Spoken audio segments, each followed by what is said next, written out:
Hello everyone, welcome back to the channel. I'm Tom Worth Jr.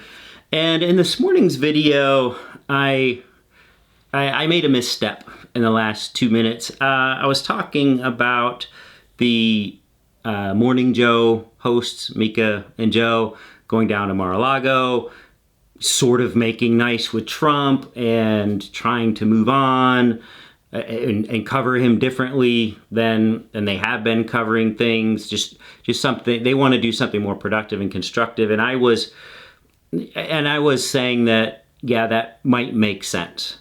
And I was totally wrong. I am a natural conciliator, I would say, if that's a word. I want everyone to get along. I want to find common ground. If things aren't going wrong, I want to be the bigger person and get things moving again. And that will never work with Trump and people like him. As some of you pointed out, and you're absolutely right about that, there are tyrants and bullies, and he is definitely that. And those people will never respond to being the bigger person. They will never respond to taking the first step or reaching out. He is very much I can be your best friend or your worst enemy, and that's really, there is no gray area. And I think that's what those two hosts are angling for. They have ratings to worry about. They have a show. They have money. They have people. They have staff. I don't have any of that. I'm just a guy who wants to fight against Trump. And I have been for 90 days now. It's been 90 days today.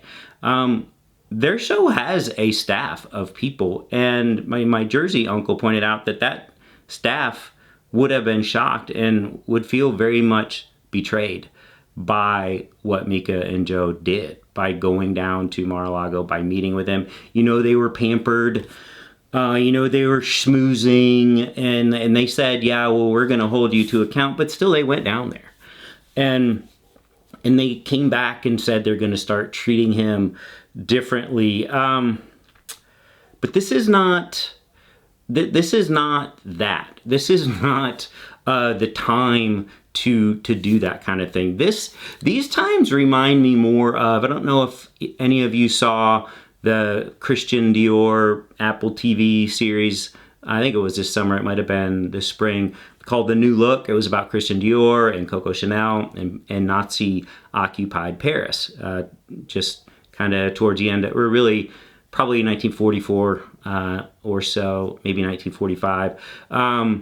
And there is just a fine line between survival, which is what Christian was doing, and collaboration, which is what people have accused Coco Chanel of doing. You can do what you need to do to survive, to put food in your mouth, or to put a roof over the head of you and your loved ones.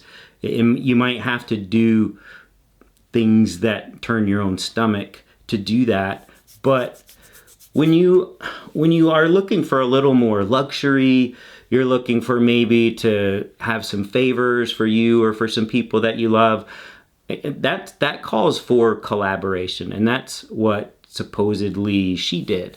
That's how the series depicted it anyway. It's all very controversial, and it is a very fine line.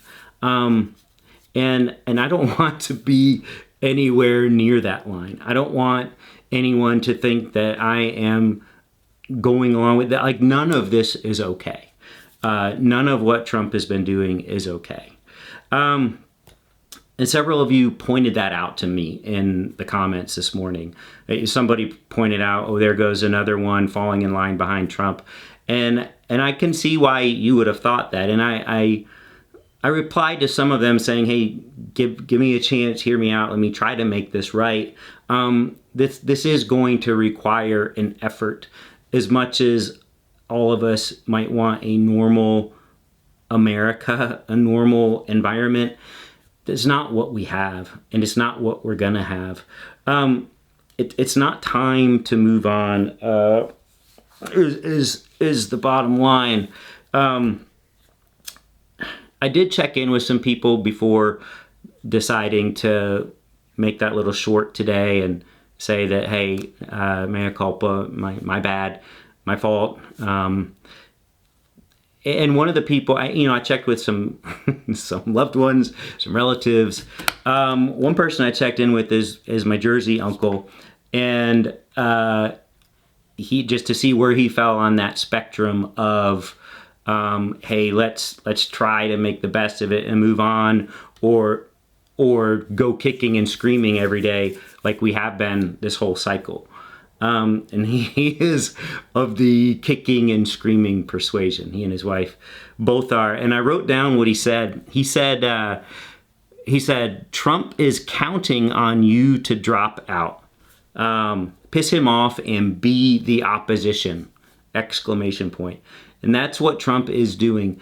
That's what the onslaught was when he started out with his crazy, ridiculous picks for his cabinet members. It is to just wear us out, like we did for 4 years during his presidency, all day, every day, just a constant battle against his nonsense. It just constantly starting fires all over the place, all over America, all over the world, just to drive us all crazy, just to wear us out. And he's doing it with these picks. And I made the mistake of thinking, well, maybe we should just, try to, I don't know what I was thinking, but it was a moment of weakness for those last 2 minutes of the video this morning. And we're not going to drop out. We're not going to fall silent. We're just going to resist each day. And we do that by staying informed, by staying engaged. It's not 4 years, it's 2 years till the midterms, till we can take back the House and the Senate. 2 years is a long time. And like I said, I've been doing this for 90 days, every day. And I'm not gonna lie, it was kind of nice going a few days between videos here since the election loss. But I have to do this every day. That's I think the only thing that will work for me. To stay engaged and to stay informed and to stay angry, to stay alarmed. That's what it's going to take. I wrote this down. 1,450 days until November 7th, 2028. But only 717 days until November 3rd, 2026. Only 717 days. Already got 90 under our belts here. Since the first video here, for anyone that wants to keep sticking around for this. We went to a Clint Black concert Saturday night in Fort Worth at Billy Bob's. Went with my wife and my sister and brother-in-law. We were joking around beforehand, hey, do you think you'll see some Trump people here? And we weren't even all the way across the dirt parking lot yet. We weren't even to the building yet. And there's this just big old boy ahead of us with like a brand new looking t-shirt. Just says Trump in huge letters at the top. And it had an outline of a map of America and the whole thing was red. I wasn't close enough to read what it said. So that was the kind of night we were in for, and we knew we would be. We knew that would be total Trump country at a country concert at Billy Bob's in Fort Worth. We had a great time. We leave politics out of those situations. Obviously, we're just enjoying ourselves. And, drunk people are singing in your face and stumbling and falling into you in the standing room only, and everyone's laughing and having a great time, and we did too. But they're there. This election was a huge wake-up call for me, and I think for a lot of us. Those people are still there. All the missing yard signs, all the poorly attended rallies. I think with the rallies, they're just bad rallies. People had better things to do with their lives, but they did still want him to win. And with the yard signs, this is like, I think those people were driven into hiding, the Trump voters, to where they didn't I think they weren't as proud of it as they were in 2020. Their guy was the president, and I think they were running scared this time. And they were kind of in hiding. They didn't want the yard signs and the flags. They weren't, they would find each other, but they weren't public about it. But now they will be. Now they're loud and proud again because he won. He had almost the same number of voters that he did in 2020. And he didn't get any extra support. The support that was there for Biden was not there for Kamala Harris. And now we have what we have. About a fourth of the population of the country voted for him. And now we're stuck with it for 4 years.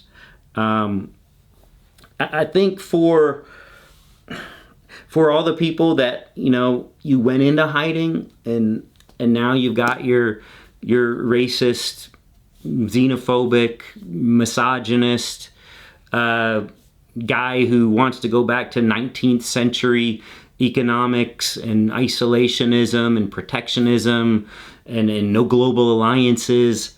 Your guy's back. Congratulations. But the the rest of us are not okay with it because it's not okay.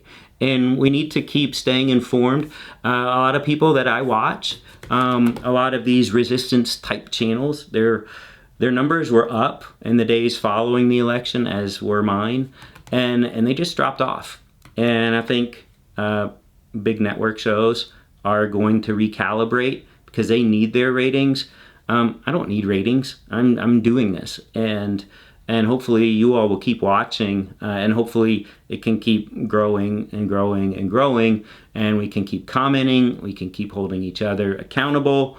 Thank you all for doing that with me, reminding me why we started this in the first place. I remember that very first video, the lifelong Republican against Trump, and the comments for people just saying, a lot of people, hey, I'm commenting here just for the algorithm. People saying, keep going. That's why we're doing this. I'm not doing this because I'm interested in getting along with Trump or Trumpers, because I'm not. As many of you keep pointing out, it's not okay. Not okay to be that way. Tears are still being shed. I've seen it personally, Sunday morning even. Not mine, but someone else. It's hard, and this is just we've got to keep going. And 4 years is not that long. The tyranny is already starting with his bullying. You see him going to events, and it really, I hate to bring up the Hitler Nazi thing, but it's in my mind when I see Trump, striding into some place with Dana White, I think the guy's name is, like he owns the place. Professional athletes doing Trump's stupid little dance. Those people are going to have a cost. They think that just because their guy won, that everyone loves Trump. No, 3/4 of us still do not like Trump. We hate Trump, and there will be a cost to them, with their fan base, maybe with their ownership.